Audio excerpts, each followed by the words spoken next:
¿Quién no está al tanto de los acontecimientos del mundo, verdad? Cuando oímos hablar de Israel, creo que la gran mayoría de los creyentes no entendemos la palabra Israel, no entendemos el pueblo de Israel. Y Romanos nos lo dice claramente, no todo Israel es Israel. No todo Israel es Israel. Y nosotros pensamos que esto que están pasando, el pueblo judío, no todo Israel es Israel. Israel se apartó del Señor. Israel no conoció a Jesucristo, el Mesías. Israel no es todo Israel. No todos los que están en Israel son creyentes en Cristo Jesús. Son paganos. ¿Qué cosa? ¿Israel es un pueblo pagano? Sí. Sí. Ellos dicen que creen en Dios, pero no creen en Jesucristo, quien es Dios. Y vamos a ver precisamente eso.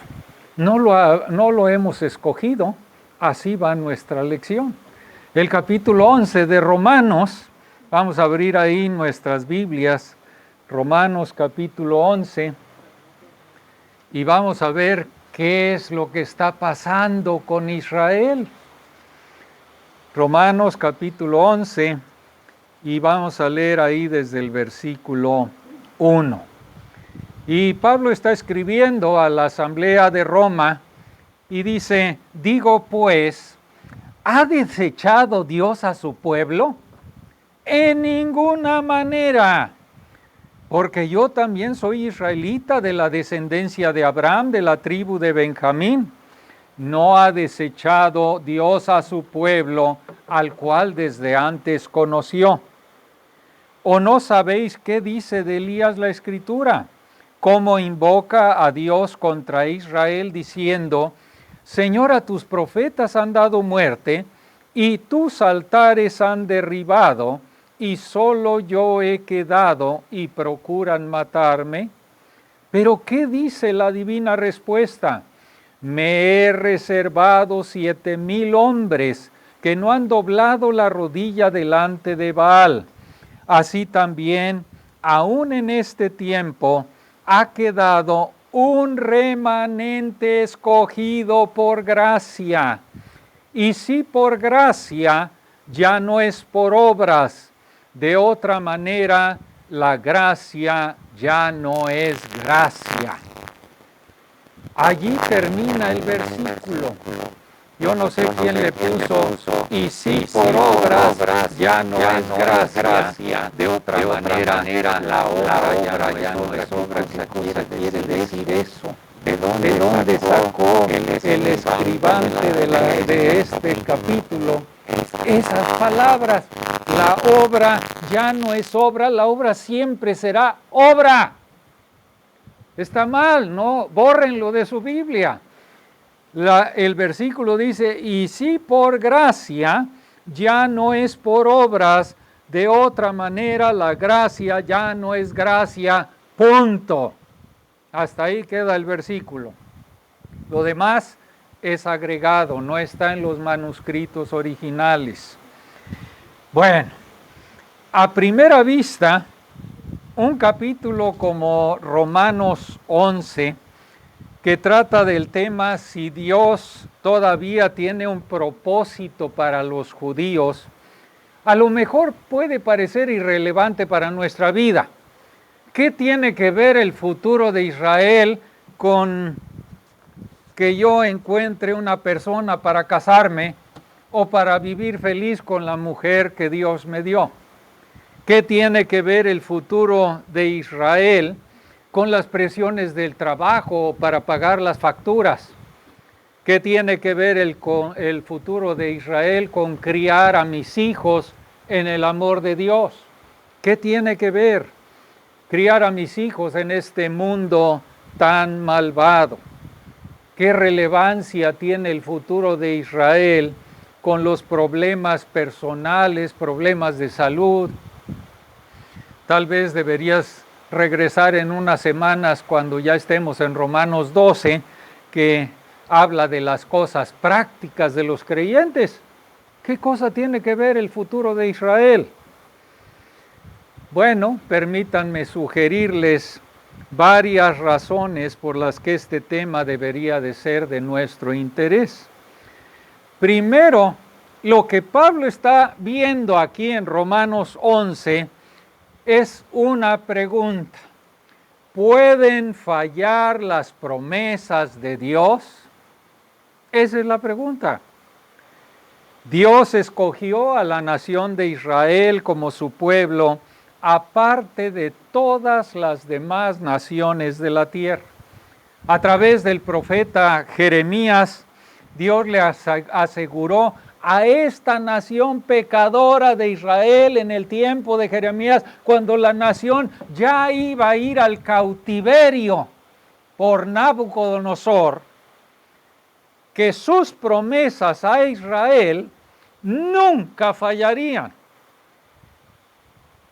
Y para disipar la idea de que el pecado de Israel pudiera conducir al rechazo permanente de Dios por Israel, Dios agrega allí en Jeremías el capítulo 31, dice, así ha dicho Jehová, si los cielos arriba se pueden medir y explorarse abajo los fundamentos de la tierra, si eso pudiera pasar, dice Dios, entonces yo desecharé también la descendencia de Israel por todo lo que hicieron, dice Jehová.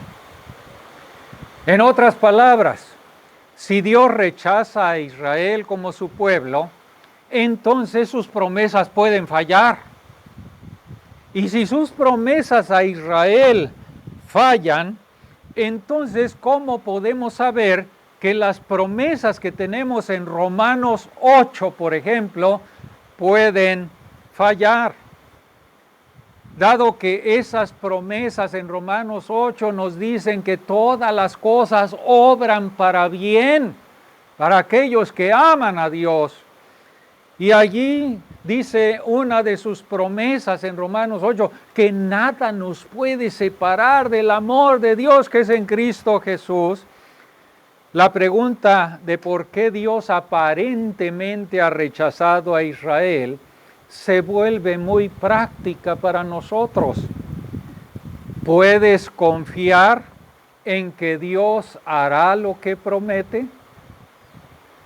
En segundo lugar, en una escala más amplia, si prestan ustedes atención a todas las noticias, sin duda hay un sentido en ocasiones que nosotros pensamos que el mundo está fuera de control, que los malos están ganando. Vemos los horrores de la guerra, vemos los horrores del terrorismo, la guerra, los desastres naturales que acaban con miles. El terrorismo que mata a hombres, mujeres y niños por igual. Oyes hablar de crímenes terribles. Leen acerca de la corrupción en el gobierno, tanto aquí como en el extranjero. Escuchas acerca de cristianos masacrados por musulmanes. La lista sigue y sigue y sigue. Y a veces puede ser deprimente hasta el punto en que tú te preguntas si Dios está realmente a cargo de los acontecimientos mundiales. Romanos 11 nos muestra que Dios está a cargo y que sus promesas y que su propósito no va a fallar nunca. Este capítulo también nos muestra cómo debemos ver al pueblo judío. Algunos cristianos están tan a favor de Israel que se encogen de hombros cuando los creyentes palestinos son perseguidos por los soldados israelitas. También los creyentes palestinos son nuestros hermanos. Y por otro lado, lamentablemente, algunos creyentes profesantes son antisemitas, antijudíos. Durante las atrocidades del Holocausto en la Segunda Guerra Mundial, muchos cristianos profesantes alemanes aceptaron tácitamente la malvada agenda de Hitler. Pero Romanos 11 nos muestra que como cristianos debemos amar al pueblo judío y buscar llevarles a Jesucristo como su Mesías y su Salvador.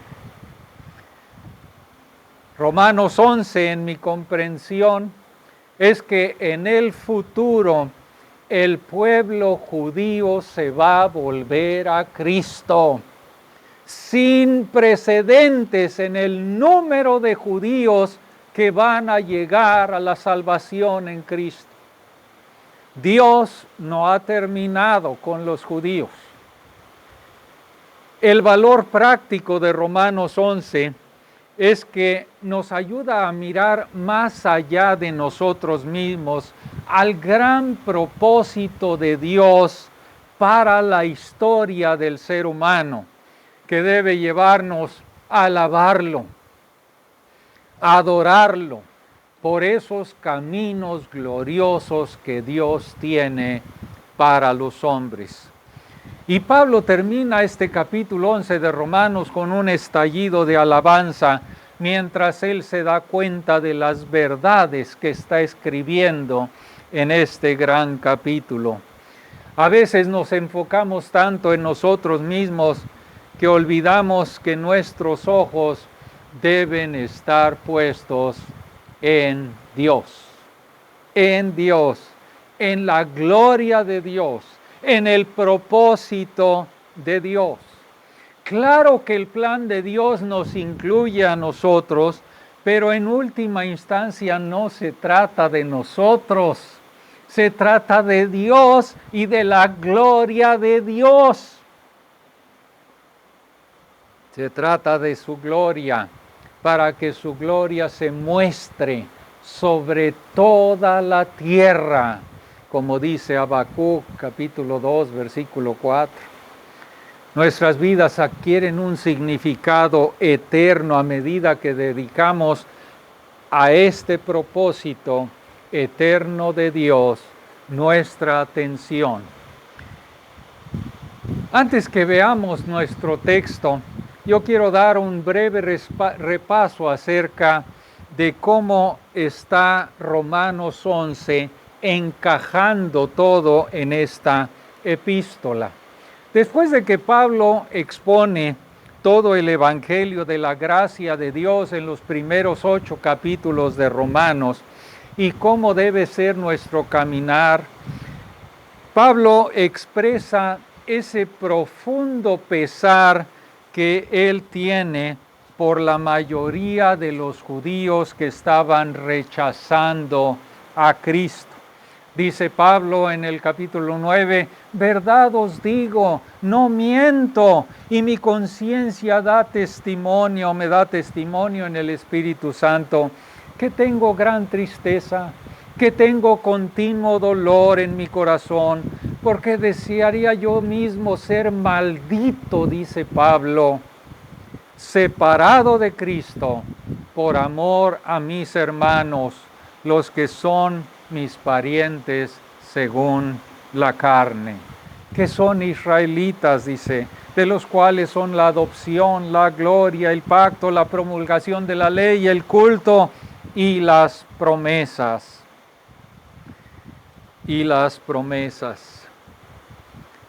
Todo para la gloria de Dios. Era su propósito tener un pueblo escogido porque a través de ese pueblo ellos iban a tener la palabra de Dios en sus manos, iban a preservar la palabra de Dios. Pero esto nunca jamás quiso decir que Israel en su totalidad sería salvo. Nunca. La Biblia no nos habla de eso en el Antiguo Testamento ni en el Nuevo Testamento. Dios siempre tuvo un remanente fiel, que Él mismo se apartó para Él mismo. Mi remanente, me he preparado un remanente para mí, dice Dios. Nunca era salvación para todo el pueblo judío, nunca fue, jamás fue así.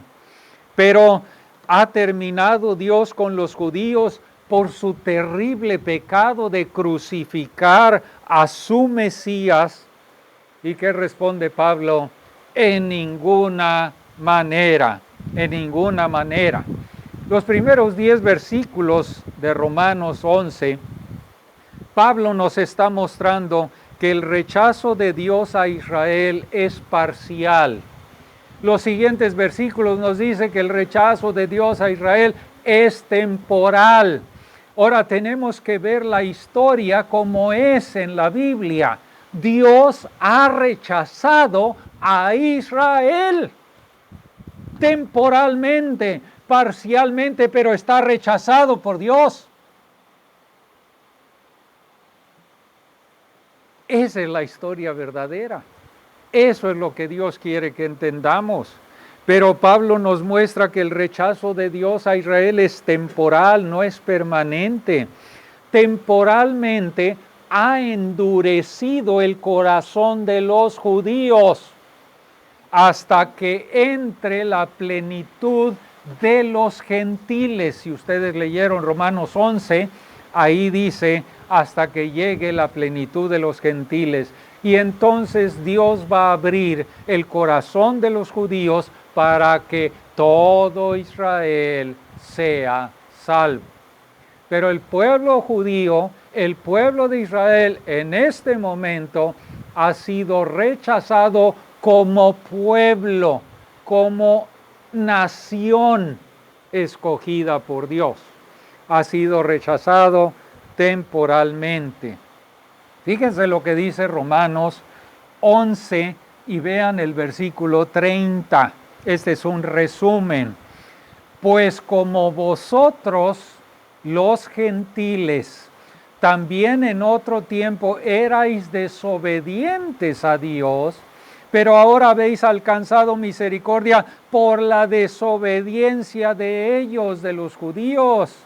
Así también estos, los judíos, ahora han sido desobedientes, para que por la misericordia concedida a vosotros, los gentiles, ellos también alcancen misericordia, porque Dios sujetó a todos en desobediencia para tener misericordia de todos. Y luego termina el capítulo 11 con un glorioso estallido de alabanza a Dios por la maravilla de sus juicios inescrutables y caminos insondables. El punto queda claro entonces, que las promesas de Dios puedan fallar es impensable, porque descansan en la elección soberana de Dios, y esa elección soberana es llena de gracia, no en nada de la humanidad caída. No descansan en la humanidad caída, sino en la gracia de Dios. Dios no ha rechazado a su pueblo escogido, sino que ha preservado un remanente. No es todo el pueblo judío, es un remanente de acuerdo con la elección de su gracia.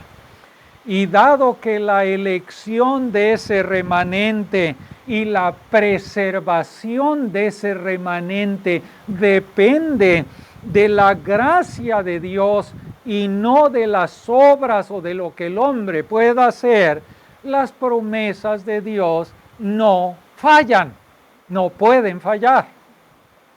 Sería impensable que Dios rechazara al pueblo al que antes conoció. Pablo comienza con esa pregunta retórica. Digo, pues, ¿ha desechado Dios al pueblo? Inmediatamente responde Pablo, en ninguna manera. Y luego ilustra mencionándose él mismo. Es un judío creyente en el Señor Jesús. Remanente. Y luego dice, no ha desechado Dios a su pueblo, al cual desde antes conoció. Y luego sigue con una ilustración de la vida de Elías, donde este profeta estaba pensando que él era el único fiel que quedaba en Israel. El único. Pero Dios le informó que tenía 7,000 hombres en Israel que no habían doblado la rodilla delante de Baal. Si ustedes se ponen a pensar en aquel entonces, 1,5 millones de judíos, 2 millones de judíos en el tiempo de Elías, 7,001 salvos.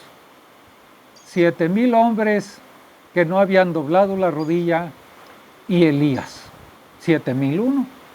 Nada más. Todo el demás pueblo era idólatra. Todos fueron juzgados por Dios.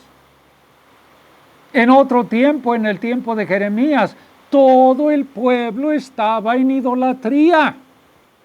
Todo el pueblo fue llevado al cautiverio. Los que no fueron llevados al cautiverio fueron muertos por espada, por hambruna, y allí murieron en Israel. No eran salvos. Dios tenía un remanente. Eso es lo que la Biblia nos explica. Eso es lo que nos dice. Siempre Dios ha reservado un remanente que es fiel a Dios. Ahora, no ha desechado a su pueblo, al cual desde antes conoció. Entonces, las promesas de Dios podrían fallar porque la mayoría de los judíos había rechazado a Dios. En ninguna manera. Las promesas de Dios se basan en su elección soberana de ese remanente. Es una elección llena de gracia. No se basa en los pecadores rebeldes, sino en su elección. Si las promesas de Dios pudieran fallar, entonces Dios dejaría de ser Dios. Su fidelidad a su palabra es parte esencial del ser de Dios. Él es fiel a lo que Él dice. Y el hecho de que Dios no ha rechazado a su pueblo se ilustra en este presente, cuando Pablo está escribiendo esta carta, por el mismo Pablo, un judío creyente en Jesucristo. Dice, porque también yo soy israelita, en el versículo 1 al final, yo también soy israelita de la descendencia de Abraham, de la tribu de Benjamín. Lo que estaba haciendo era establecer que Pablo era un judío por nacimiento, un judío físico. No estaba hablando de un israelita espiritual que creía en Cristo, sino un judío físicamente judío. Entonces, él había nacido judío. Si argumentan que Dios ha rechazado a los judíos, dice Pablo, entonces ¿cómo explican mi conversión? soy tan judío como todos ustedes, les dice Pablo. Sin embargo, Dios me salvó. Humanamente hablando, la conversión de Pablo era la cosa más difícil de creer en aquellos años, sobre todo para los primeros creyentes en Cristo. Los creyentes en Jerusalén al principio estaban desconfiando de Pablo. No, este está diciendo que es cristiano para entrar en las asambleas y para agarrarnos y meternos en la cárcel. Eso es lo que pensaban. Era algo muy improbable que Pablo era creyente en ese tiempo, ¿verdad? No era improbable para Dios, pero para los creyentes judíos primero sí. El mismo Pablo se define al principio, ¿verdad? Antes de su conversión, como enfurecido sobremanera por los creyentes, o sea, contra los creyentes. Él mismo dice, he sido blasfemo, perseguidor, injuriador.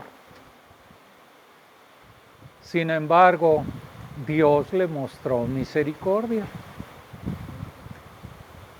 Pablo es una de las mayores pruebas del poder de Dios, del poder del Evangelio, de la salvación en Cristo Jesús.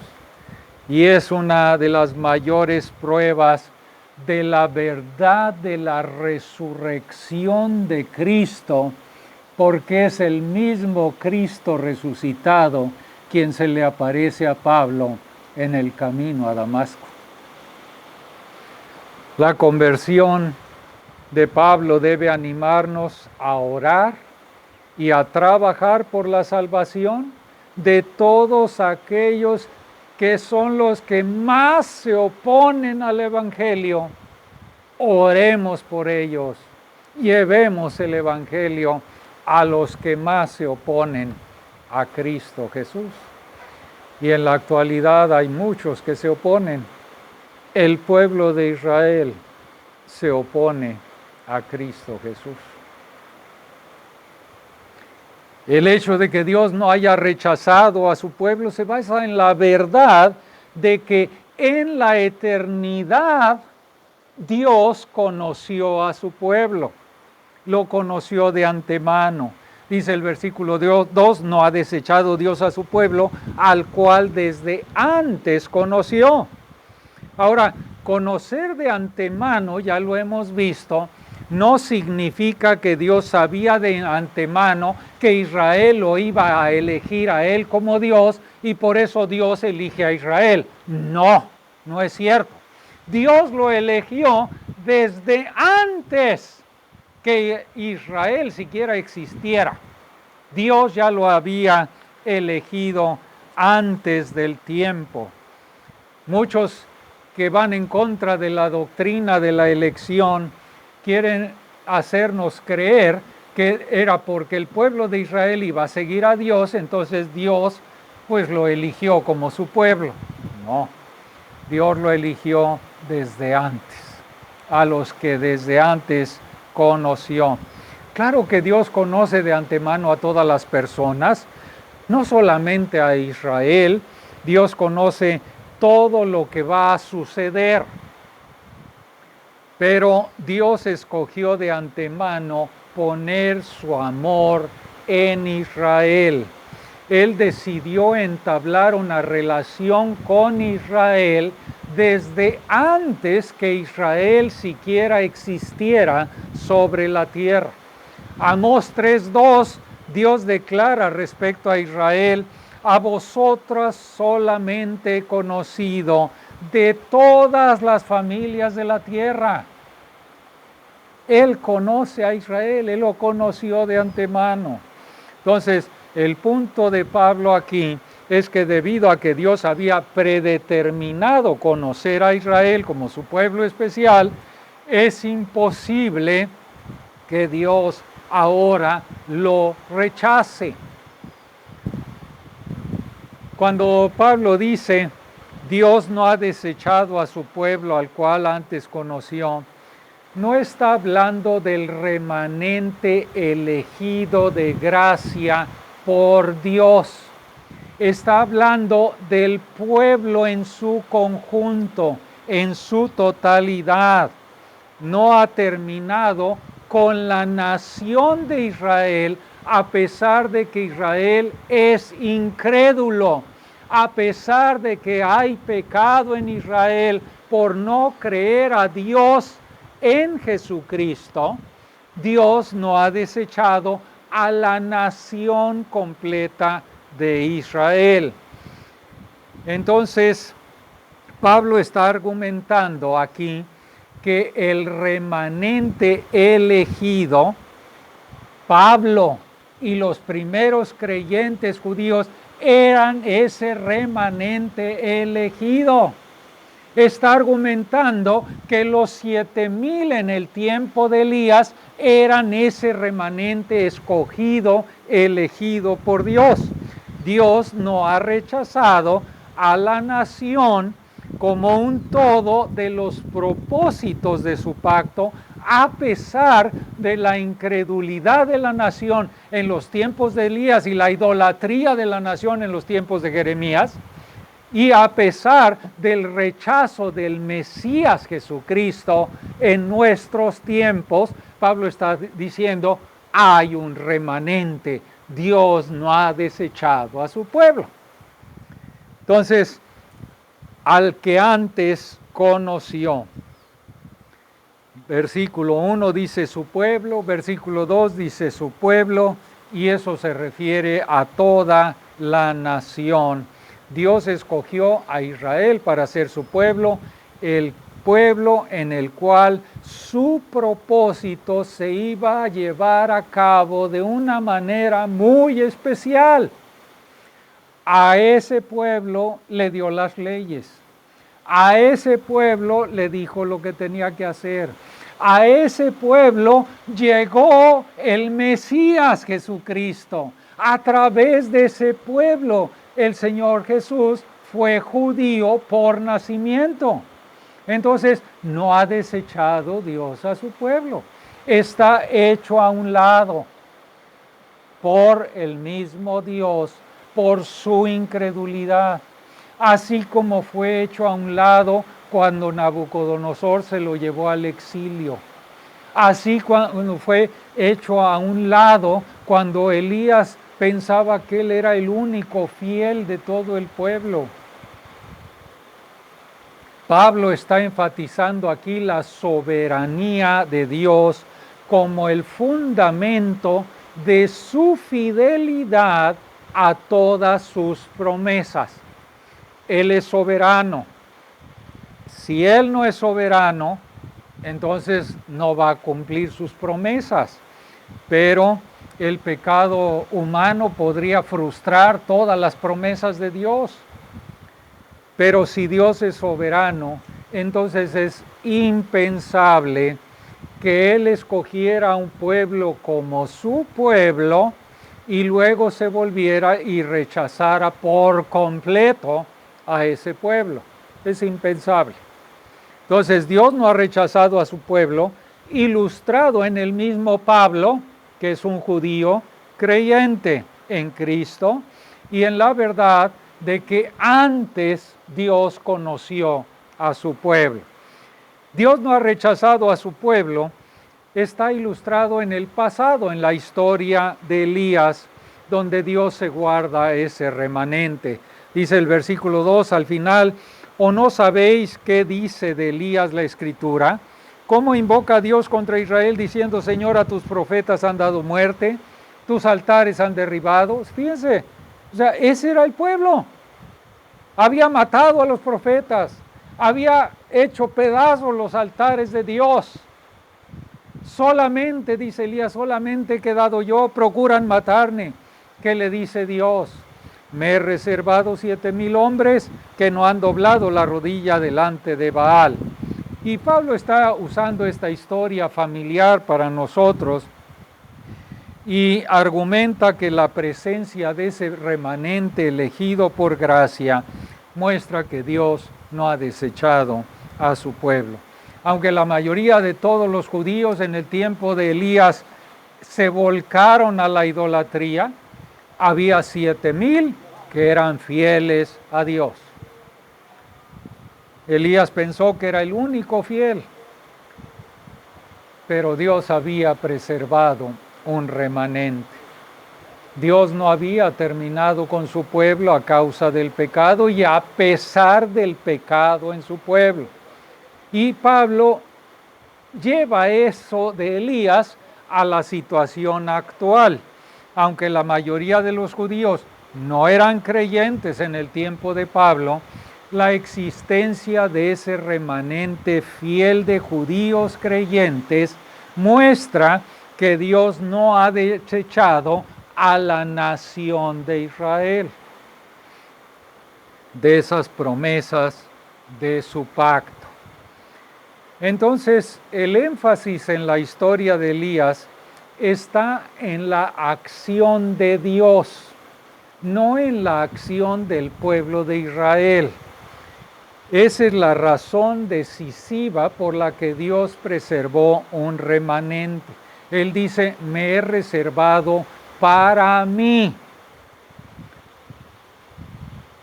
un remanente según la elección de la gracia de Dios. Y el hecho de que Dios obra en un remanente en el tiempo de Elías y obra en un remanente en el tiempo de Pablo, está diciendo que no necesita grandes multitudes de gente para hacer lo que Él tiene que hacer. Solamente un remanente, solamente un pequeño grupo de creyentes para hacer que se cumplan los propósitos soberanos de Dios. Y hermanos, a veces podemos sentir como Elías que somos pocos los que no nos inclinamos ante los ídolos del mundo. Y podemos pensar como Elías, es que Señor, yo soy el único que no hace lo que los demás cristianos profesantes hacen. Muchos de los que profesan ser cristianos tratan de presionarnos para que seamos más tolerantes con las falsas doctrinas. Sean más tolerantes, no sean divisivos, hermanos. No. Dios ha preservado un remanente fiel. No podemos mezclarnos con los ídolos del mundo actual.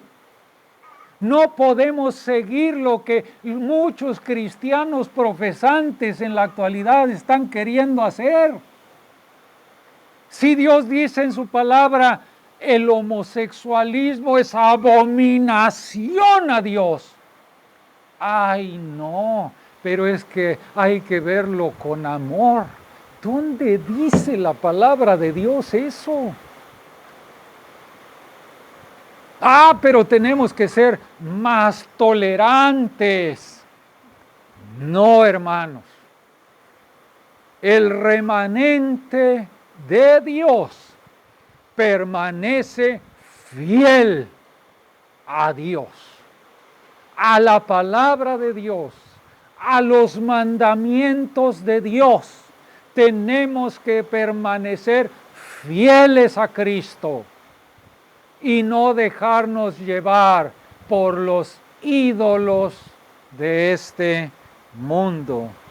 Su remanente siempre se niega a inclinarse ante los ídolos del mundo.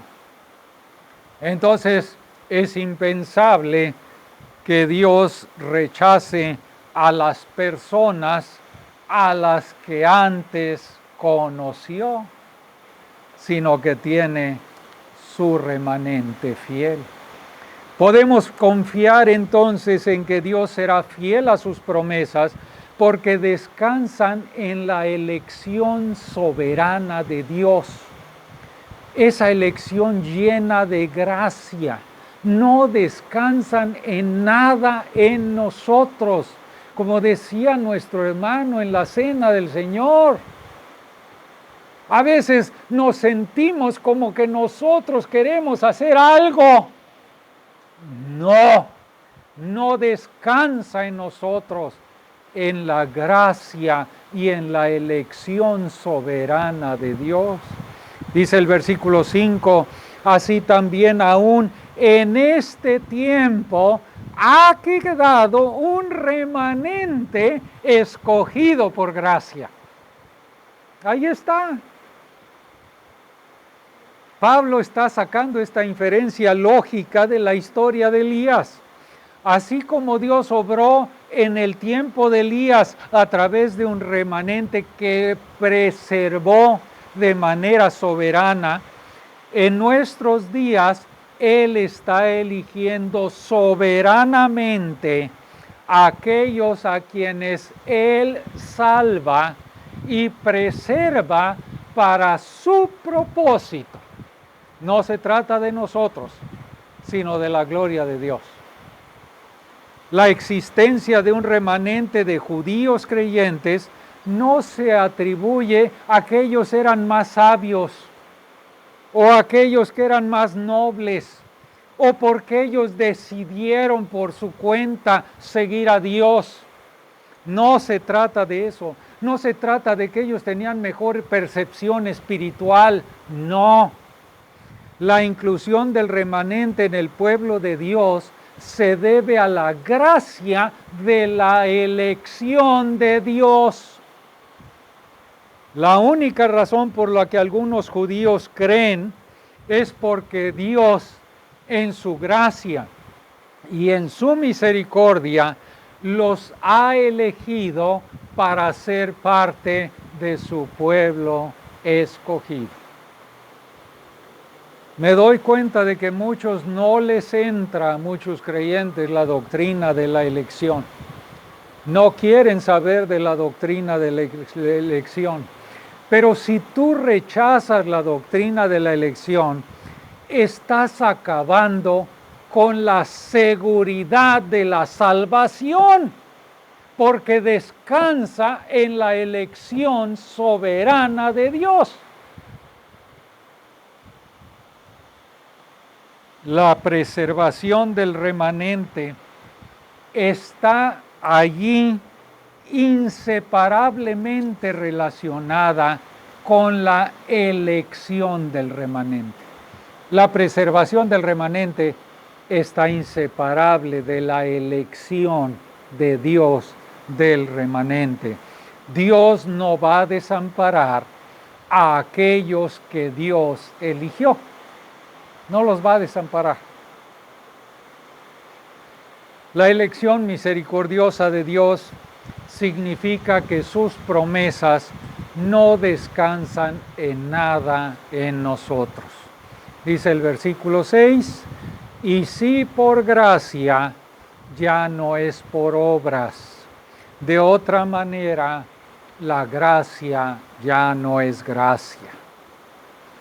Pareciera que el asunto aquí, este versículo, no sería tan esencial para marcar el punto de todo esto. Pero saben que yo creo que Pablo sintió la necesidad, impulsado por el Espíritu Santo de Dios, de insertar esta explicación de la naturaleza de la gracia, porque todos tenemos la propensión incorporada en nosotros de hacer algo para salvarnos. Si por gracia, ya no es por obras. De otra manera, la gracia ya no es gracia. No está contrastando obras y fe, ¿sí se dan cuenta? Está contrastando obras y gracia. Y obras es todo lo que yo pueda hacer por mí mismo. Si tenemos la capacidad de nuestra propia voluntad de creer en Cristo, como muchos argumentan, si yo tengo esa capacidad por mis fuerzas de creer en el Salvador, entonces la fe es algo que los humanos pecadores somos capaces de hacer por nuestra propia cuenta. Y entonces la fe se convierte en una obra. Y entonces nos vamos a jactar porque yo tuve fe y yo tuve la fuerza para creer en Cristo. ¡Qué mentira más grande! Es Dios en su misericordia y en su gracia. No es cierto que la Biblia dice que Él vino a buscar y a salvar a los pecadores. No es cierto que la Biblia dice, no hay quien busque a Dios. No hay uno solo que busque a Dios. ¿Quién nos buscó? Nuestro Dios. En su misericordia, en su gracia, nos eligió de antemano, nos conoció desde antes, nos eligió y nos dio la fe para que pudiéramos creer en el bendito Salvador, Cristo Jesús, el Hijo amado de Dios, no por obras, para que nadie se jacte, para que nadie se gloríe.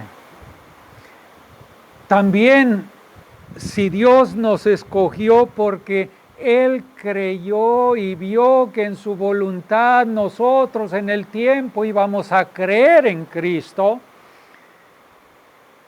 entonces no nos escogió por gracia, sino por algo que nosotros íbamos a hacer.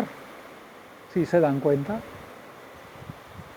Si la salvación es un esfuerzo conjunto, donde Dios hace su parte y ahora me toca hacer la parte a nosotros, entonces la gracia ya no es gracia.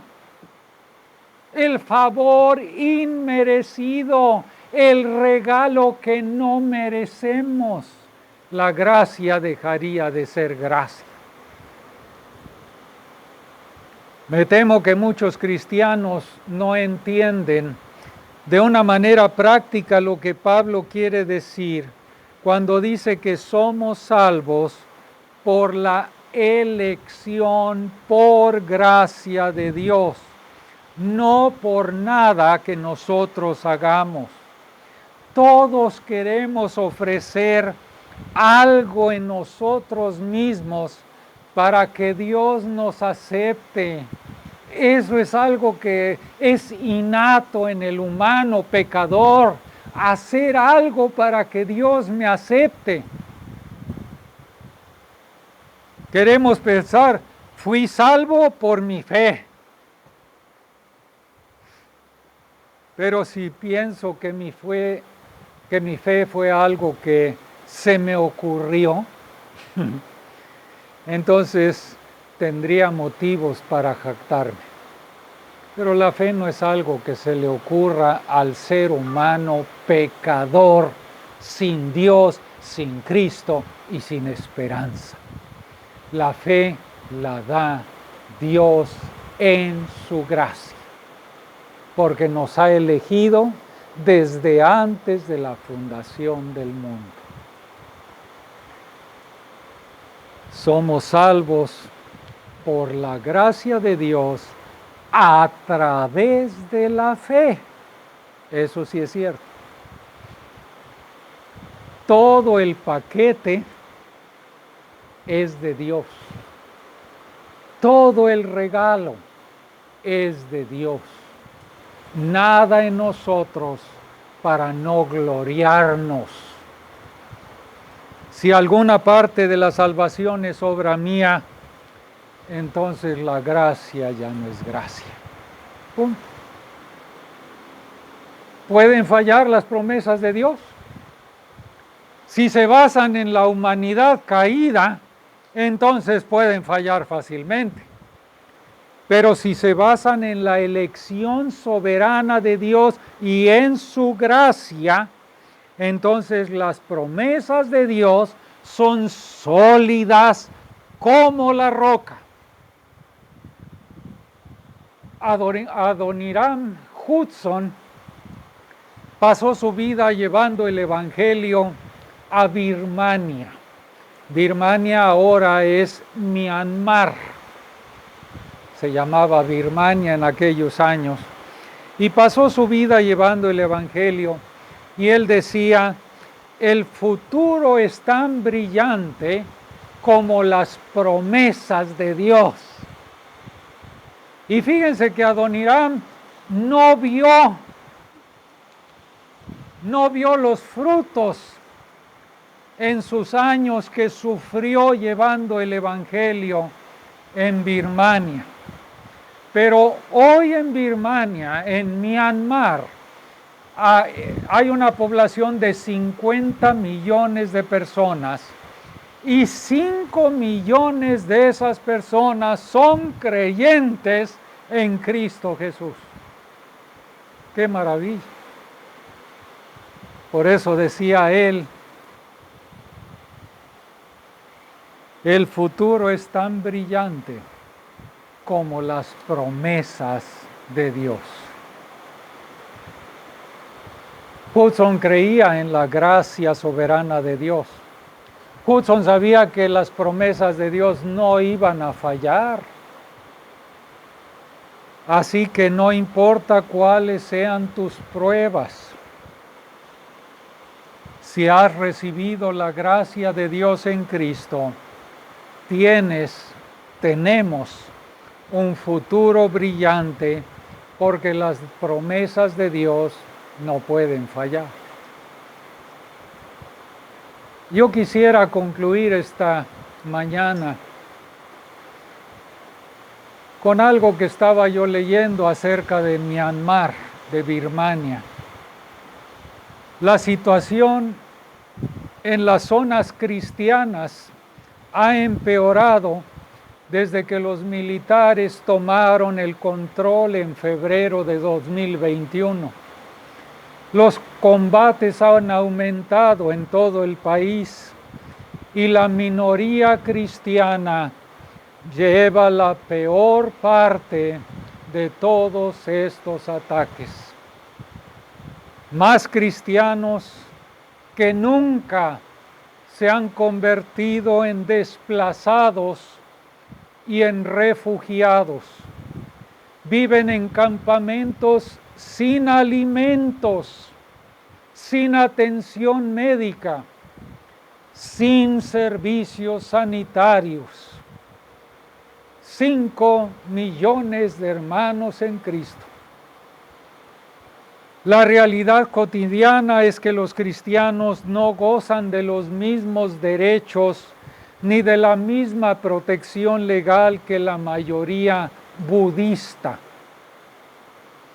Los cristianos son a menudo víctimas de ataques violentos llevados a cabo con impunidad. Las asambleas establecidas de creyentes desde hace tiempo han sufrido ataques, han sido asesinados creyentes en Cristo, trabajadores y servidores de Cristo, pastores cristianos. Las fuerzas del gobierno atacan las asambleas y las aldeas cristianas, mientras que los monasterios budistas permanecen prácticamente intactos.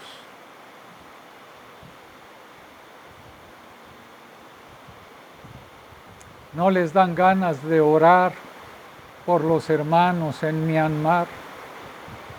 ¿No les dan ganas de orar por los hermanos creyentes judíos en Israel? Qué poco sabemos de ese tipo de sufrimientos. Qué poco sabemos de ellos. Pero saben que las promesas de Dios no fallan. Él ha dicho que todas las cosas ayudan a bien. Romanos 8. Y ahí dice, ¿qué nos puede separar del amor de Cristo? Tribulación, angustia, hambre, desnudez. ¿Y qué dice el apóstol? Nada nos puede separar del amor de Dios que es en Cristo Jesús, Señor nuestro. Las promesas de Dios para los hermanos en Myanmar, para los hermanos en Israel y para nosotros aquí. Las promesas de Dios son sólidas como la roca.